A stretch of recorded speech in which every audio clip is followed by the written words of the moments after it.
sąžiningai ginti savo kliento teisės ir interesus, laikytis jo nurodymų, elgtis mandagiai ir atsakingai, tiksliai ir tolerantiškai taikyti įstatymus, prireikus nemokamai ginti neturtinguosius, našles ir našlaičius.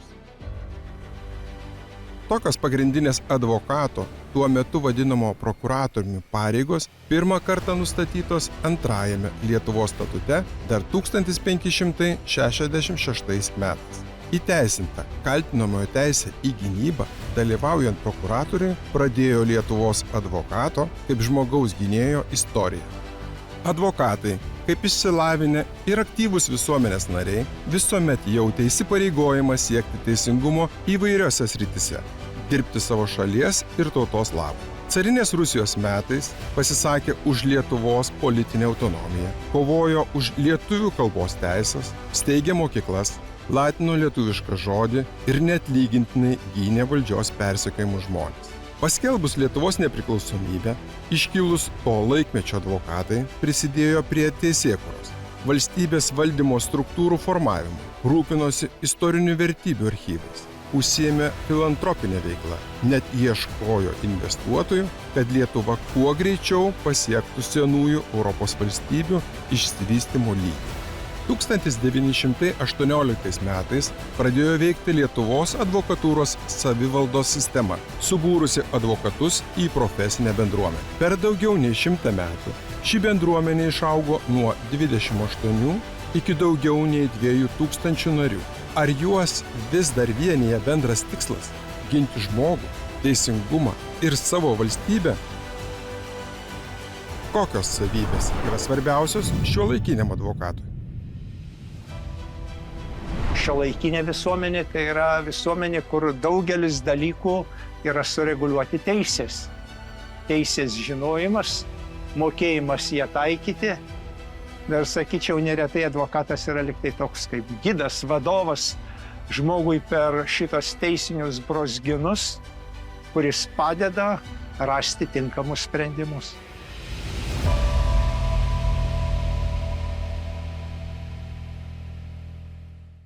Aleksandro antrojo reformos, kai prasidėjo ir kai buvo jau kalbama ir rengiamas įvesti advokatūrą Rusijos imperijai, tai vyko didelis susirašinėjimas. Labai rimtai buvo ruošiamasi. Ir, sakysim, archyvuose yra medžiaga, kur kalba apie Lietuvą.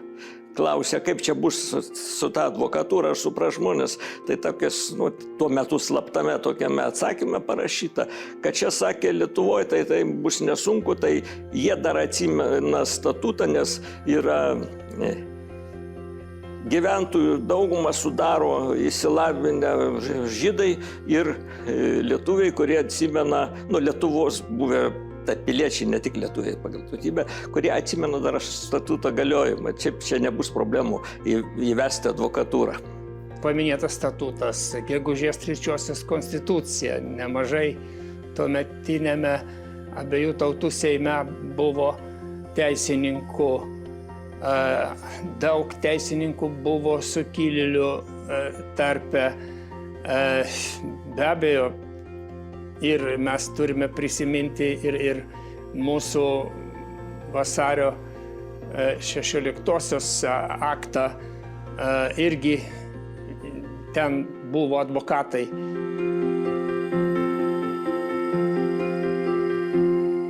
Lietuvoje advokatų buvo, aš jums pasakysiu, mano numeris advokatūrai buvo 332, bet tai buvo advokatai numeruoti.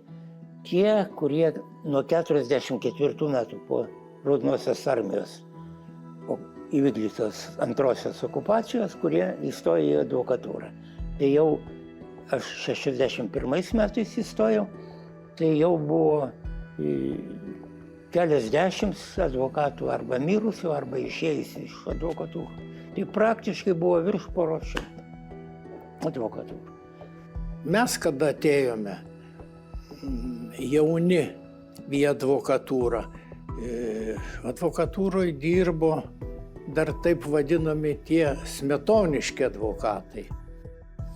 Žinot, iš jų buvo daug ko galima pasimokyti. Takto, etikos, Atsiradus galimybei atstatyti nepriklausomą Lietuvos valstybę, Lietuvos advokatai aktyviai įsijungė į šiuos procesus, ieškojo teisinių sprendimų, panaudodami savo gebėjimus ir žinias. Susikūrus Lietuvos persitvarkymo sąjūdžiai, labai advokatai Lietuvos įsijungė į Lietuvos persitvarkymo sąjūdžio veiklą ir 1989 m. kovo 26 d.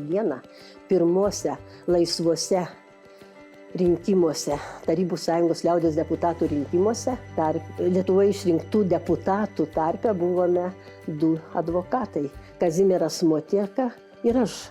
Ir mes Maskvoje labai naudojame savo tą žodžio laisvę,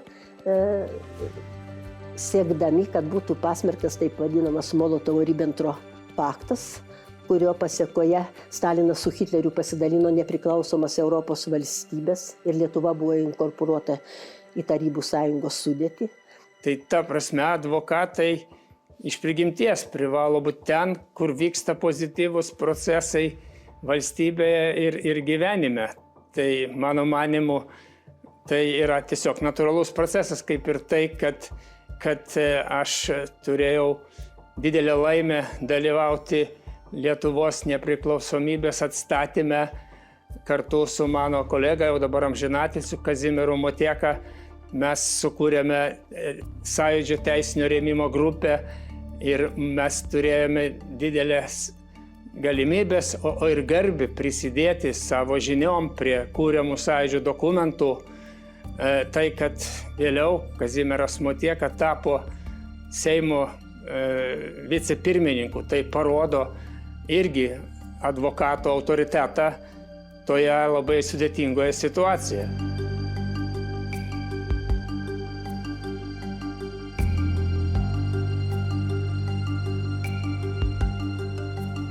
Tu atstovauji savo šalies, savo tautos, savo žmonių, kaip visumos interesui. Ir žinoma, jeigu tai nėra nusikaltėlių tauta, jeigu jos interesas yra gėris ir žmoniškumas, tai tu stovi gėrio ir žmoniškumo pusėje.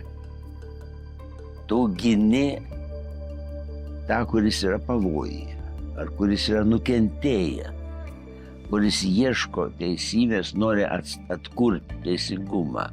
Mūsų išsivadavimas iš okupacijos, ypač iš tos paskutinės ilgosios baisiosios sovietų okupacijos, tai buvo siekis teisingumo.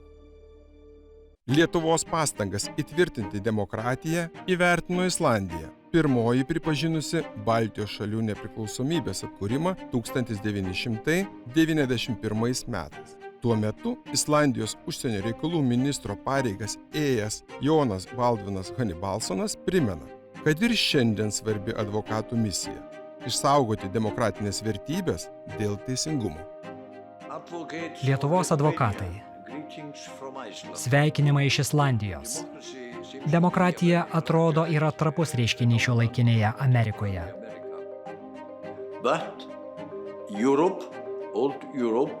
Tačiau Europa, senoji Europa, išlieka demokratijos, žmogaus teisių ir teisės viršenybės bastionu.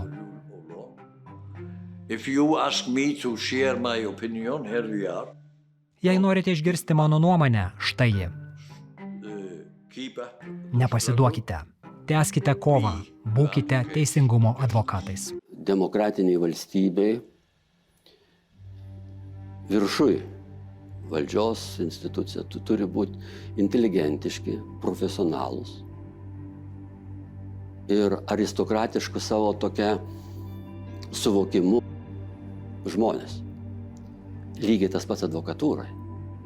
Ir būtent aš tokią advokatūrą ir įsivaizduoju. Advokatas turi tikrai būti labai garbingas Lietuvos Respublikos pilietis. Pirmiausiai turi mąstyti valstybiškai.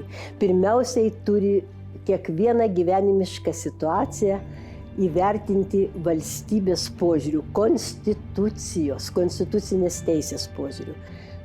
Paprasčiausiai bet kokioje, pavyzdžiui, baudžiamojoje byloje prieš žmogų, asmenį tam tikrą, yra pastatytas galingas valstybės, kaip pasakyti, galingos valstybės institucijos. Policija, prokuratūra, valstybės saugumas, visokios kitos tarnybos. Ir jos jį ten, kaip sako, suka, tame rate malą.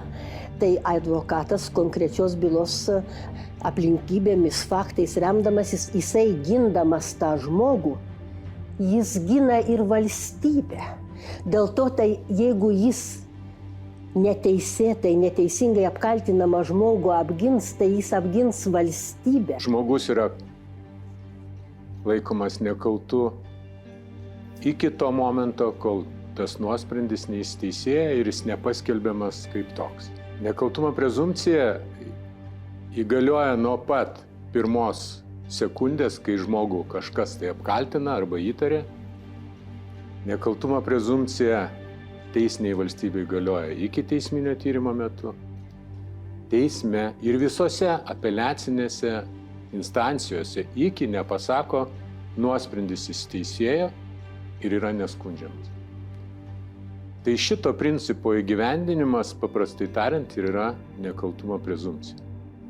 Kai mūsų konstitucija 92 metais buvo priimta ir pradėjo galioti, įteisino šitą principą. Vėliau šitas principas buvo labai aiškiai atkartotas baudžiamo proceso kodekse. Rodo, 2002 metais buvo naujo redakcija ir ten aiškiai buvo šis principas suformuluotas, nekyla abejonių, kad jis atitinka Europos žmogaus teisių deklaraciją ir kitas chartijas ir deklaracijas, konvencijas, kuriuose yra šis nekaltumo principas, prezumpcijos principas įteisintas. Ir todėl kiekvienas pareigūnas ar žmogus, nesilaikantis šio principo, jis yra pažeidėjas. Buvo laikai, kada prisipažinimas lėmė viską. Ir tas prisipažinimas atėjo iš didžiojo teroro Sovietų Sąjungoje metų. Tačiau jisai apėmė visą visuomenę, iš tų tribunolų, iš teismų tarybinių, perėjo į įstaigas, administracinės įstaigas, į civilinės bylas netgi. Ir advokatas, ypač jaunas žmogus, turintis nedidelę praktiką arba neapsipratęs to teismo aplinkoje, jausdavosi labai prastai ir labai varžomas. Dar berods 55 metais buvo, aš skaičiau, buvo vieno iš tokio BPK Sovietų Sąjungos korifėjaus pasiūlyta įteisinti Sovietų Sąjungoje nekaltumo prezumpciją. Tai jo visą knygą areštavo. Ta visą knygą, kuris rašė, suareštavo ir praktiškai išmetė. Ir tik 89 metais jau prieš pat tą vadinamą griūtį, ta nekaltumo prezumpcija buvo ir Sovietų Sąjungoje konstatuotas kaip principas, bet jo veikimas irgi buvo apsunkintas.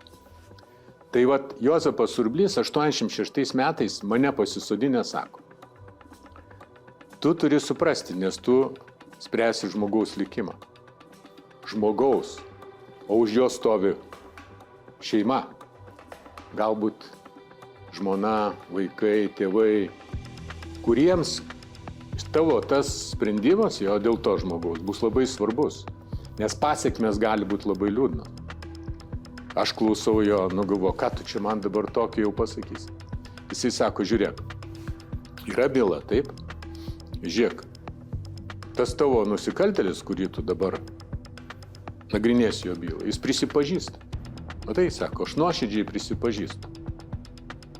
Bet jis nėra nusikaltėlis. Jį vadina nusikaltėliu tie, kurie kaltina. Jis yra tiesiog žmogus, kuris kažkur pakliuvo, kažką galbūt padarė, kai viena pusė sako, jis padarė neteistą nusikalstamą veiką, o mes turime išspręsti, išklausyti kitą pusę, tai yra gynybos pusė ir išspręsti. O išspręsti reikia taip, tą prisipažinimą paimi, įdedi į stalčių, uždarai su 3 užraktais ir tada žiūrėk, kokie yra įrodymai, kad šis žmogus kaltas.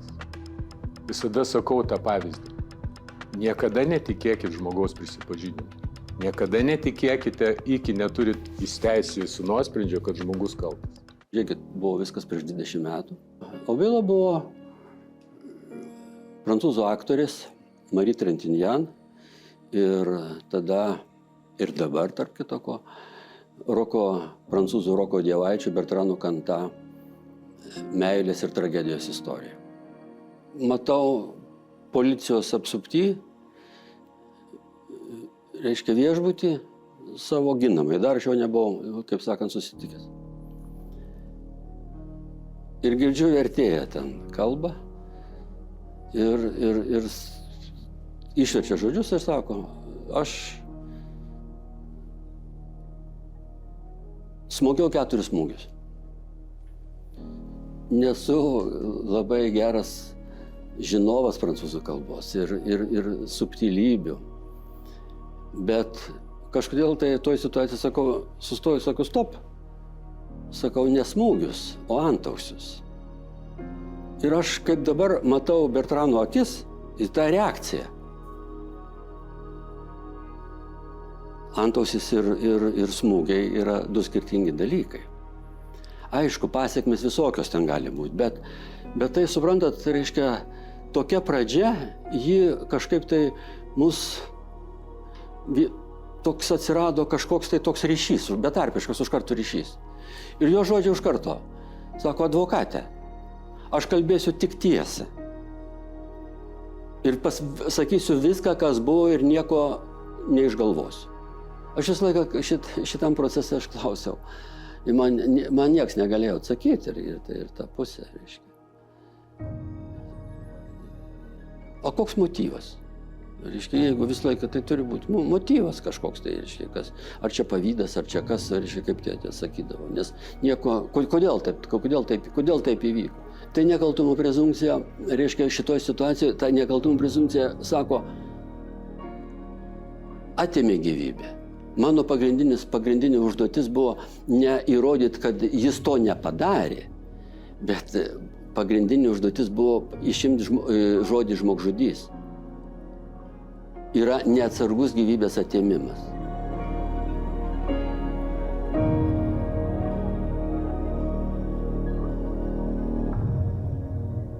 Įvaizdis yra viskas. O faktai, kaltė ir kiti dalykai tampa niekas. 2 bendrovių vadovai pateko į itin plataus ikiteisminio tyrimo lauką. Tyrėjai pasirinko ne itin protingą būdą pradėti prieš tų įmonių 2 bendrovių vadovus tą tyrimą klasikiniu būdu. Štai krata 6 valandą ryte namie, paskui krata darbe, paskui apklausa ir jie padaro tokią drastišką klaidą, kad šito žmonės, neturėdami jokių ten pagristų įrodymų, pradeda apklausinėti, iš pirmo žvilgsnio pakankamai švelnių statusų, to vadinamojo specialaus liudytojo statusų. Tas statusas specialaus liudytojo buvo panaikintas po ikiteisminio tyrimo pradžios po metų. Ir ką jie teisme pasakoja? Vienas bendrovės jau buvęs vadovas pasakoja, kad jo bendrovės akcininkai yra garbingos užsienio kompanijos, kurios laikosi itin skaidrių standartų. Ir po to, kai šitą informaciją pasiekė jo darbdavius, jis tiesiog buvo atleistas iš darbo. Jis dabar yra bedarbis, jis nebe jokios garsios įmonės bendrovės vadovas. Kitas vadovas atėjęs pasakoja, kad jis iki šiol yra įmonės vadovas, nes jo akcininkai lietuviai, Lietuvos verslininkai, kurie tą lietuvišką realybę suprato kitaip. Neparodė jokio suirzimo, jokio nepasitenkinimo dėl to, kad jų bendrovės vadovas tapo tuo specialiuoju liudytoju. Tiesiog išlaukė, to statuso neliko ir jis liko tokioj pat pozicijai. Štai aš čia ir keliu klausimą. Ar tos verslo struktūros, kurios visiems deklaruoja, kad jų verslo modelis yra skaidresnis už šaltinio vandenį, šiuo atveju nepažeidė nekaltumo prezumpciją. Nekaltumo prezumpcija. Tai ne tik teisės saugos, teismų, prokuratūros, bet ir mūsų visų, ir verslo, ir žiniasklaidos, ir advokatų reikalas. Jeigu tu, vykdydamas savo profesinę pareigą, atlieki viską, ką savo patyrimu, žiniomis ir esi numatęs ir gali padaryti, tai čia ir yra sąžinė. Ir iki galo. Yra vienas iš principų, kurie man gyvenime tikrai padėjo būti, sakyčiau, tuo, ką aš esu, kadangi tikrai buvo, žinot, interesų konfliktai mūsų profesijoje yra labai dažnas reiškinys ir mes turim labai griežtą etikos kodeksą ir advokatūra tikrai baudžia už etikos pažeidimus. Tai ta prasme reikia būti tiesiog sąžininga. Etiniai dalykai, jie visais laikais buvo aktualūs, tuo labiau, kai advokatų ir bendruomenė labai didelė, jų laikymosi užtikrinimas yra įvairūs mechanizmai, bet pagrindinis mechanizmas tai tas, kuris yra advokato, šito profesionalo, šito žmogaus tam tikras vidinis nusiteikimas.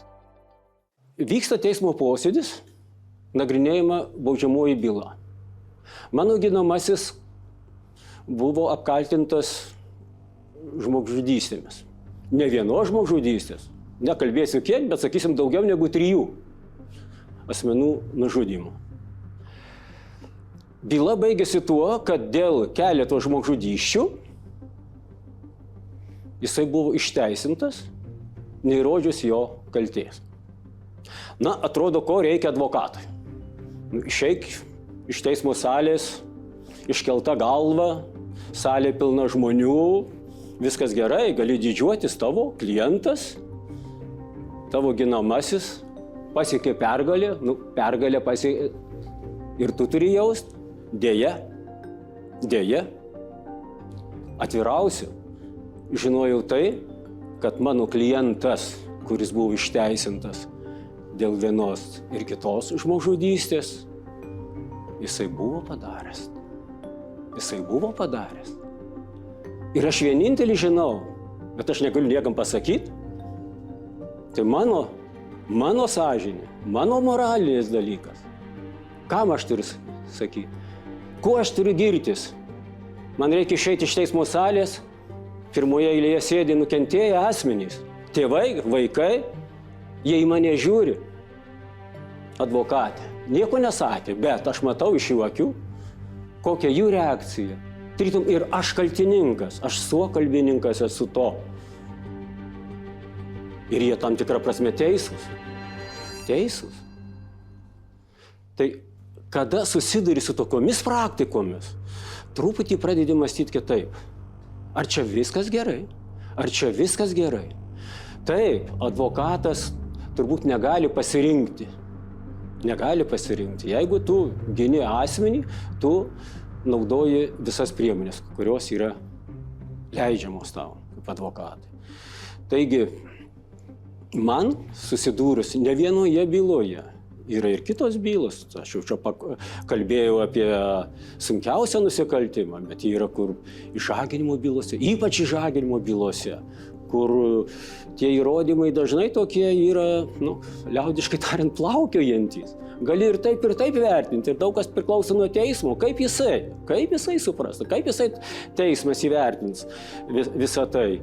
Ir žiūrėk, pasibaigė irgi ta advokato sėkme. Asmuo išteisinamas. Advokatas susitinka su klientu, kalbamės, jis šypsosi, džiaugiasi, ploja ir tave giria, koks tu geras advokatas. O kas man viduje dedasi? Juk aš žinau, kad tu padarei, ir tu tą merginį žaginai. Manau, kad pirmiausiai pats advokatas turi turėti sąžinę. Ir gali būti, kad yra tam tikros ribos, kur profesinis uždavinys ir kliento interesas yra, kad teisingumas būtų paliktas už borto. Ir kaip tada elgtis advokatai?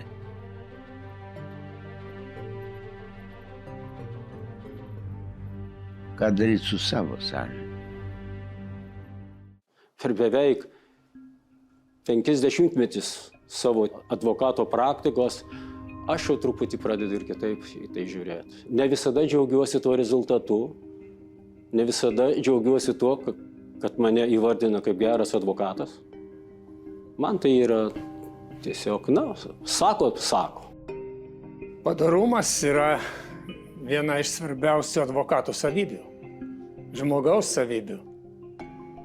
Ir galima daug dalykų padaryti, bet jeigu jie bus padorus, nežinia, kaip kas vertina. Bet svarbiausia, kad žmogus suprastų, kad jis yra valstybės pilietis, kad jisai turi ginti savo valstybę bet kokiais atvejais, kad jisai turi susitapatinti su savo valstybe ir ginti ją ir puoselėti tos visus gerus reiškinius ir visuomet gerbti valstybę, valstybės institucijas, valstybės žmonės. Tai ir yra padorumas. Kada mes analizuojame valdžios požiūrį į tokį reiškinį, į riaušes, mes turime suprasti, kad valdžia savo mundurą gins be krašto.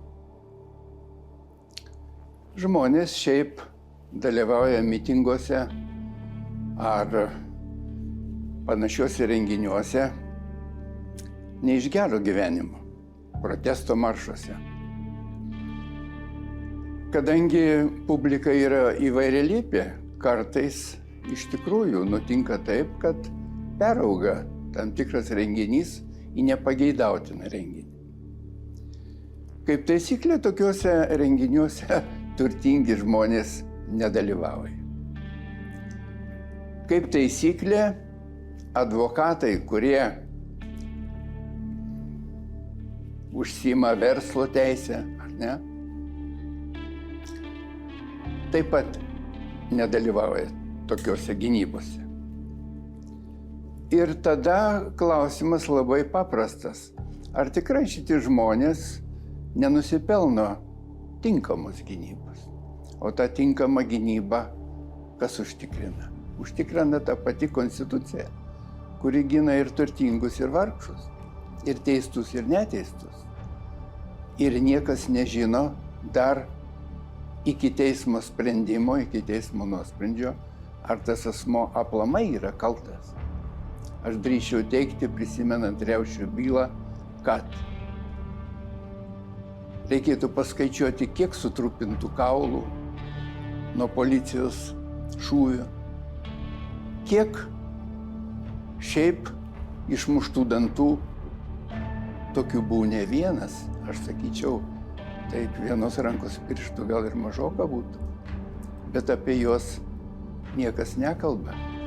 Ir aš manau, kad aplamai šitas reiškinys, riaušių byla, yra vienas gėdingiausių Lietuvos istorijoje.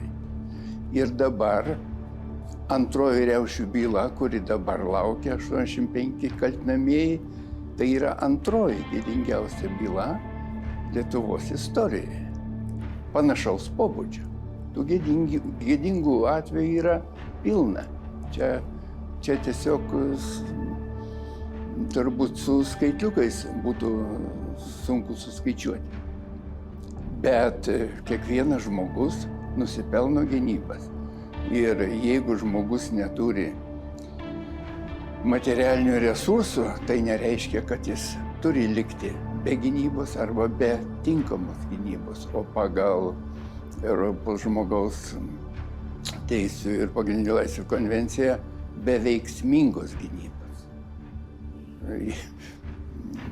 Gynyba turi būti aktyvi.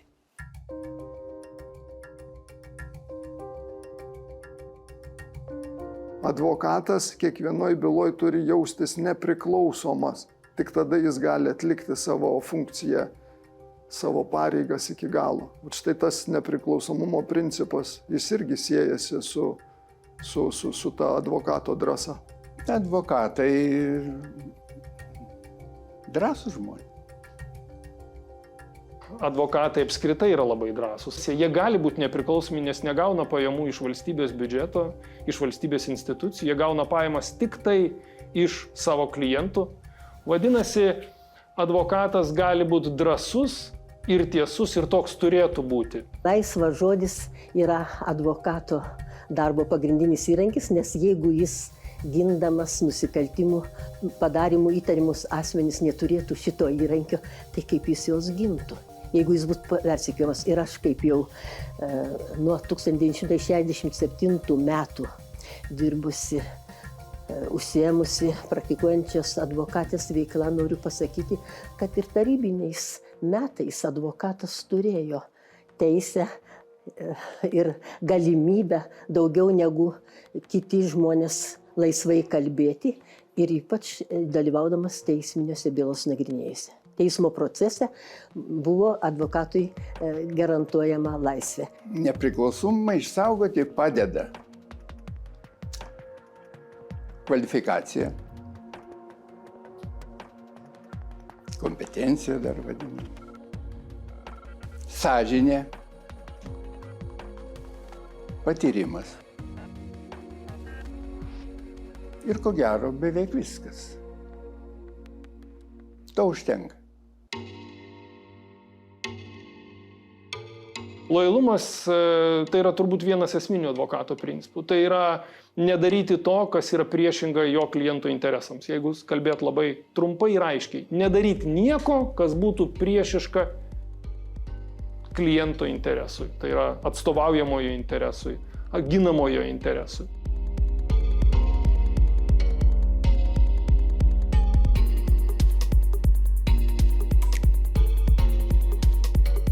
Tai čia va ir yra tas kliento ir advokato tas santykis. Pirmas – pasitikėjimas, mes sako, lojalus asmuo. Tai lojalus asmuo pirmiausia tai yra garbės savoka, sąžiningumo savoka. Tai atsakomybė reiškia bendruomeniai savo, kuriai tu atstovauji. Atsakomybė savo šeimai, atsakomybė savo valstybei, tom institucijom, su kuriuom tu bendrauji. Advokato garbė tai yra potencialių klientų pasitikėjimas tavim.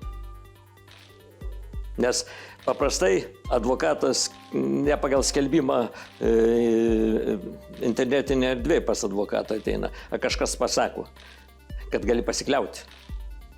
Labai anksti išmokau, kad jau kai klientas ateina ir tave, kaip pasamdo darbui ir perduoda problemą, dokumentus, tai jau tampa tavo problema, nebe kliento iki tol, kol vienaip ar kitaip tu tą problemą, išspręsi.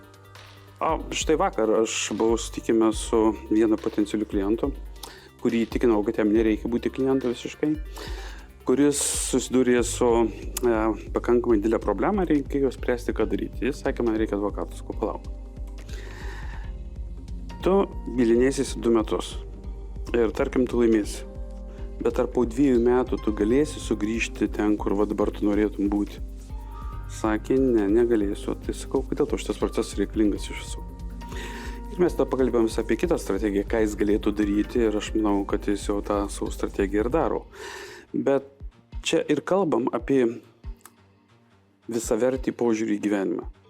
O ne taip, kaip pritaikyti civilinio kodekso 2 knygos 20 straipsnį arba kokio nors įstatymo 5 straipsnį.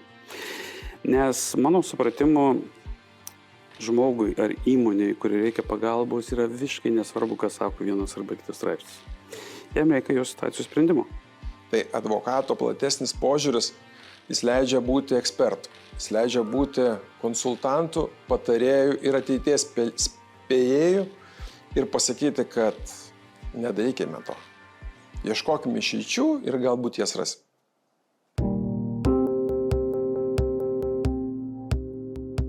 Profesionalus advokatas visų pirma tai turėtų būti žmogus, kuris yra labai ir labai žingeidus, turėti pakankamai daug žinių. Nežiūrint apie tai, kad jisai turi puikiai žinoti visą bylos medžiagą, jis turi žinoti visą teisės teoriją, turi žinoti teisminę praktiką, turi žinoti socialinius reiškinius vykstančius visuomeniai, turi nusimanyti psichologijai ir turi turėti, manyčiau, gana didelę gyvenimo patirtį. Todėl mano akim žiūrint ir net ir skaičiau atsiliepimus keliose knygose apie tai, kad iš tikrųjų baigęs studentas ir pradėjęs dirbti advokatūroje, tikru advokatu tampa maždaug po 10 metų.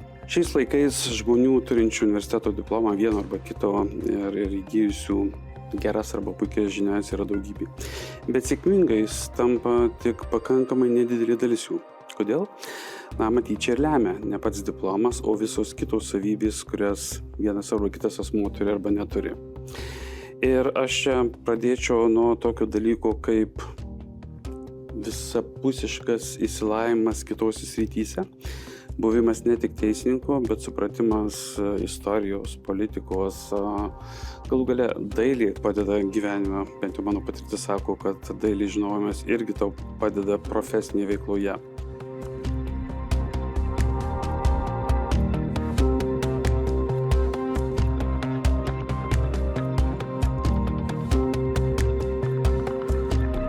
Tu negali kažkada studijas užbaigęs, reiškia, su to žinių bagažu gyventi, tu turi tikrai pirmiausiai profesiškai tobulėti, tikrai žinoti, kokios yra tendencijos, tai yra, kas buvo ir kas dar bus, jau trupučiuką su įžvalgom gyventi.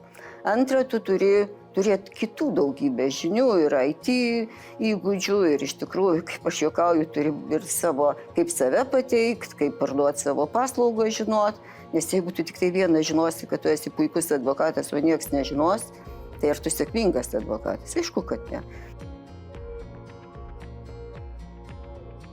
Man tai yra labai svarbus, tas emocinis intelektas, tai, kad tu gali paprastai žodžiais kalbėti apie teisę, žinoti apie savo klientą tikrai daug daugiau negu tik tai surašymas memorandumo, sutarties ar kažkokio procesinių dokumentų. Tai tiesiog emocinis tas intelektas, kaip ir dabar apie jį labai daug šnekama, yra vienas iš svarbiausių elementų santykėje tarp kolegos, tarp klientų, tarp konkurentų. Todėl advokatui labai svarbu apglėbti tą žmogų, nuraminti jį. Tai jo empatija, jo išklausimas, sugebėjimas perteikti net ir blogą ateitį, tai yra tai, kas jo laukia, esant pažeidimui. Įtikinti, kad tai yra toks valstybės susitarimas, toks žmonių susitarimas, kad taip teisė reguliuojama. Sugebėti užbėgti už akių pažeidimui yra tos vertybės, kurias turi kiekvienas advokatas turėti, puoselėti ir jas perteikti. Žmonės bendraudami su advokatais, jie privalo pasisemti iš advokatų papildomų vitalinių jėgų. Žmonės bendraudami su advokatais, išeinant iš advokato biuro, jie turi būti stipresni, jie turi būti daugiau užtikrinti savo veiksmais. Pas tave ateina klientai, dažniausiai ateina su problemom. Ateina strese, ateina, geriausiu atveju be nuotaikos, ta prasme, ateina su iškreipta realybė labai dažnai. Taip sakant, kartais norėdami ir geresniais pasirodyti, negu iš tikrųjų ten yra. Ir tu turi pirmiausiai neutralizuoti tą negatyvą, taip pat mokėti savo emocijas valdyti, nesugerti viso šito ir taip profesiškai kaip chirurgas pažiūrėti tą situaciją. Blogiausias dalykas, mano įsitikinimo, ir tai, ką aš kartuoju savo teisininkams pastoviai, sulaukti klientų skambučio su klausimu, kaip man seks. Gal tai nėra nusikaltimas, bet mano galva arti to. Čia tu turi jausti, kada paskambinti klientui ir pasakyti, kaip jam sekasi ir ką darysim toliau. Jeigu jis paskambino, tu pavėlavai. Ir svarbiausia yra tai, kad advokatas turi nebijoti pateikti pastabas savo klientams ir dėl kliento elgesio, ir dėl jo aprangos, ir dėl jo žestų. Ta prasme, visą tai lemia, sprendžiant jo likimą. Advokatas kaip ir gydytojas reikalingas, kai yra problema. Kai problemos nėra, advokato nereikia. Tačiau kai problema yra, kartais, sakyčiau, advokatas reikalingas, kad ta problema ir nekiltų. Advokatas žinodamas, kur yra riba arba ta plona linija, kur yra peržengus ją yra pasiekmes, teisinės pasiekmes ir kurių negali pakeisti, tai jis ir tada tą akimirką turi pasakyti stop.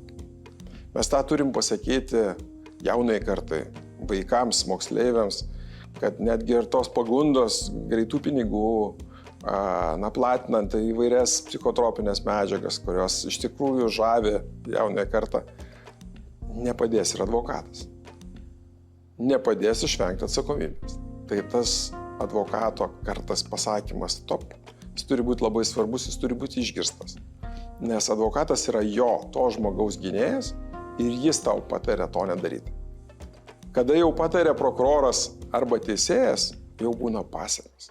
Jeigu klientui reikia kažkokio tai išaiškimo vieną ar kitą temą ir prirašoma, tarkim, kad reikia parašyti 10 puslapių. Nėra nieko blogesnio, negu atsakymą palikti pabaigoje. Nes jeigu ta klientas turi pasirinkti arba pradėti skaityti nuo pabaigos, arba skaityti nuo pradžios, pamiršti tarp daugybės vingrybių, apie ką čia iš viso kalba eina, ir tik 10 puslapį sužinoti atsakymą. Atsakymas turi būti pirmam puslapį, pirmose pastraipose. Klientas gavęs atsakymą, toliau gali skaityti motyvaciją, dėl ko atsakymas yra vienoks ar kitoks. Bet tada jis žymiai lengviau skaito, jis jaučia komfortą. Nes priešingų atveju patyrimas sako, kad yra labai blogai. Lygiai taip pat, ar tikrai reikia parašyti 10 puslapių? Jeigu tu gali viską stulpinti į vieną puslapį, tai yra tiesiog privalu. Lygiai taip pat, kai bendraujant su klientu, advokatai turi tą bėdą kalbėti daug. Čia yra labai didelė bėda. Kalbėti reikia kaip galima mažiau, pasakyti esmę ir jeigu jisai turi klausimų, tada tu gali tęsti kalbą ir jam aiškinti. Kiekvienas advokato žodis turi reikšmę ir be abejo kartais yra geriau patylėti negu kalbėti dėl kalbėjimo, nes tylėjimas ir klausimasis yra irgi menas. Klientas neateina teisinių patarimų. Jis niekada neateina išskyrus atskirais atvejais. Jis ateina su problemų sprendimu. Ir jam neįdomu, ką leidžia ar ką neleidžia vienas ar kitas įstatymas. Todėl tu turi išmoktis nesakyti ne, o turi sakyti ne. Šitaip ne, o gal pažiūrėkim šitaip. Gal galim tą patį klausimą spręsti kitų būdų. Standartinis klientas, jis be abejo nori organizacijos, kuri suteiktų jam patarimą efektyviausių būdų ir jam primtinų būdų. Ir čia man vėlgi šiek tiek tas dalykas susijęs su projektų valdymu. Čia didžiulė profesinė bėda. Ir netgi mano atstovavimo organizacijai tai yra bėda. Pirma, mes nemokam dirbti pigiai. Nes mes nemokam dirbti pigiai, nes klientas sako, aš noriu sumokėti tiek. Ir sako, man nereikia, kad jūs čia kapstytumėt kiekvieną dalyką, bet mes nemokam, nes tu turi tą atsakomybę ir tada nenori, vis tiek tu lendi giliai. Ir tu sugaišti 2 arba 3 kartus daugiau laiko negu reikėtų. Čia matyti organizacijų sėkmę, projektų valdymas lems labai labai daug. Bet tas pats galų gale liečia ir atskirą advokatą. Juk galima taip pat pasiruošti, pavyzdžiui, bylai. Jeigu tu esi teismuose dalyvaujantis advokatas, taip pačiai bylai tu gali pasiruošti per 100 valandų, gal gali pasiruošti per 200 valandų, apgalvojęs procesą, kaip tu galėsi padaryti efektyviau. Tai manau, kad čia visiems yra pakankamai svarbu.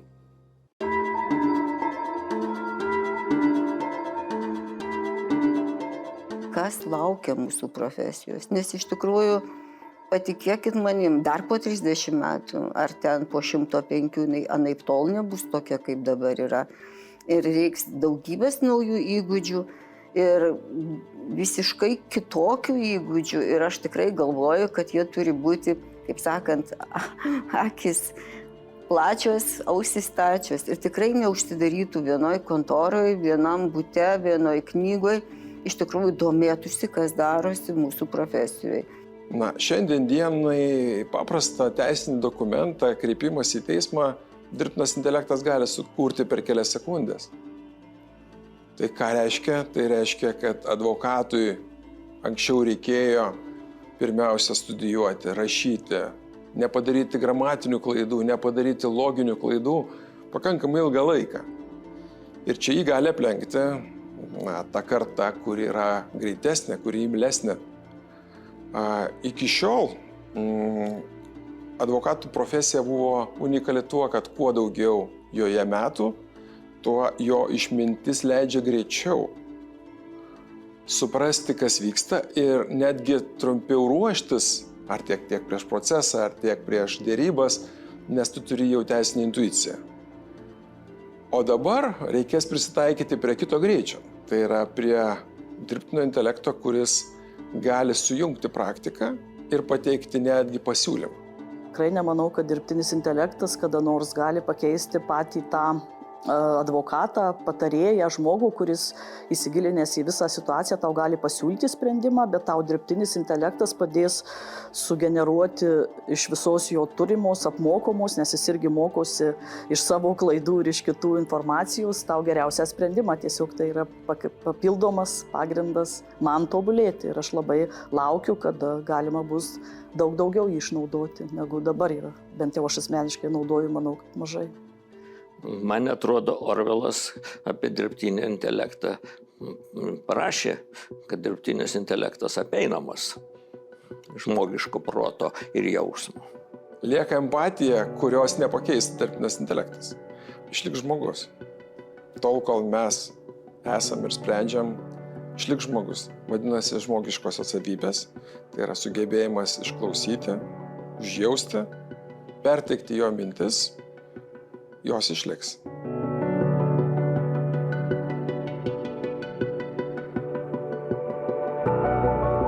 Du 2015 metais kilo idėja visam kolektyvui, sakom, darom pro bono akcijas, tokias gražias, nemokamas, neatlygintinas akcijas. Kada darom?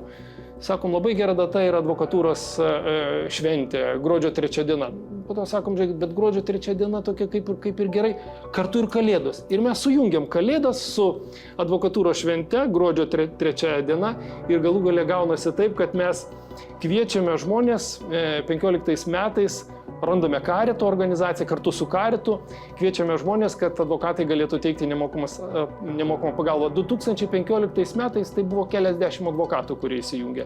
2022 metais, patikslins mane dabartiniai vadovai, bet buvo virš 300 advokatų, kurie įsijungė į tą akciją. Tai kartu su visa bendruomenė, kartu su advokatūros su advokatų taryba, su advokatūros administracija, dėjom visas pastangas.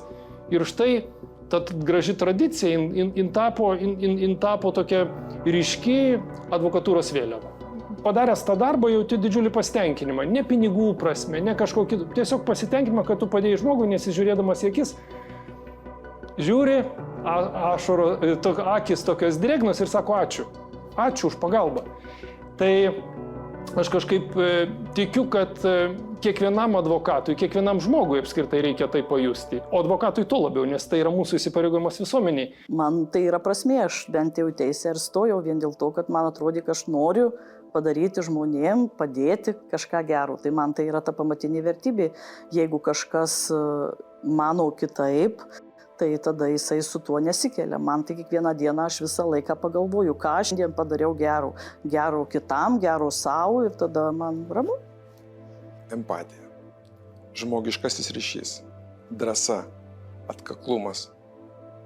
Šios ir visos kitos šiandien išgirstos vertybės, kurias atskleidė garbės ženklo kavalieriai, advokatų tarybos pirmininkai, tai yra advokato ir advokatūros pamatinės vertybės.